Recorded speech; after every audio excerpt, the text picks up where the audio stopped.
Obsessed with this show, guys. I love the games, clearly. Massive fan.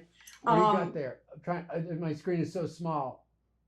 I yeah, usually it hangs over there, but I had to move it for the That's thing. really I got it cool. at a convention like, I don't know, 10 years ago. Oh shit! Nice. Yes, nice. Oh my, like I How'd we was so do? excited for this. You're What's that? you're our target audience. So how'd we do? Yeah. Fantastic. So that's the thing. I was very cautiously optimistic, right? Like very excited, but was also like, Yeah, you oh, got to like keep your please guard go up. right. World will break your Yes, heart. You know. you guys did a fantastic job. I've got to know, how fun was it putting? I mean, there's massive amounts of Easter eggs. I felt like I was playing the game. It was So it what was was that like? super fun, but at the same time, I'm wearing a hat because of hair loss. So it was a lot of work at the same time. Geneva's hair loss is you'll catch up, Geneva. You'll be wearing a ball cap soon. No, we talked about how it was super thrilling because what could be more fun than picking and choosing your favorite things from 25 years of amazing games, but it was also like really painful and that we couldn't fit everything into 8 hours. So we're just praying we get a second season because we feel like there's so much we didn't get to do that we like really want to do. Yeah, I mean, even just in the first 4 episodes, which I saw, I was like, oh my gosh. Like, first of all, walking by bobbleheads, I was like, pick up the bobblehead. You're going to get a perk if you pick up the bobblehead. Little things like that. Yeah, yeah.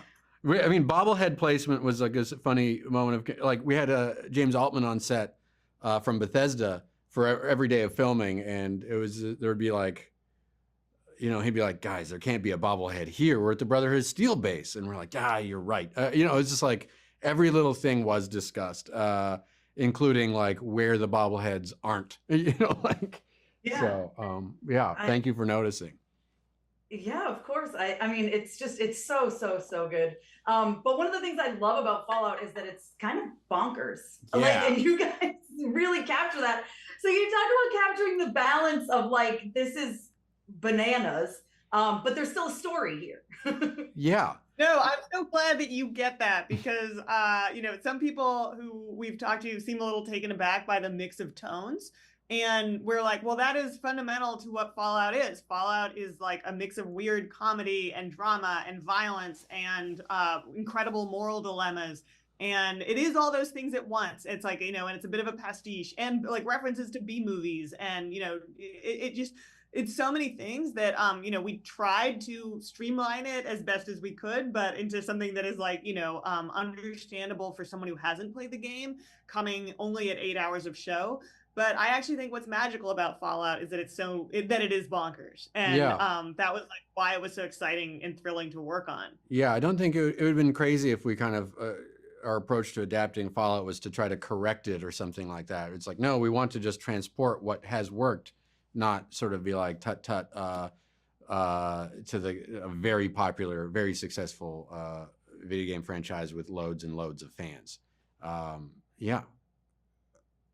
Yeah, like going through like when they're walking just in the vault, I'm like, this feels like I'm not to give spoilers, but there's some parts of the vault that maybe feel abandoned-esque, right? At certain times. And I'm like, that feels like I'm playing the game, digging through, like picking stuff up. And I love all the details. And what was it like trying to just, I mean, one of our happiest moments on set was when Todd came, before we started filming to our sets, and he was just sort of Todd Howard came to the set and was just sort of touching the wall and being like, they got the texture right. And I was just sort of like, I just felt like we were onto something from that moment on, it just felt. Yeah. And that was our production designer, Howard Cummings, who, so many people on the show just had our backs. And it's thanks to the fact that Fallout exists and is out there in the world, and it's right there for people to draw from. Yeah, well, you guys did an incredible job. I can't wait for more. I got to ask real quick before I go, whose idea was it to name her Lucy McLean? I know it's spelled different, but it feels like a Die Hard reference. It does, doesn't it? I mean, it's part of the pastiche of it all. You know what I mean? Cooper Howard is another character. I mean, look. It's what do they say in? It's a cosmic gumbo. I've always, it's one of those things. Of I love references. it. I love it. Thank you guys so much, and congratulations. This show's incredible. Thank you. Thank you. Thank That's you. really kind of you to say. Yeah. Thank you. Right.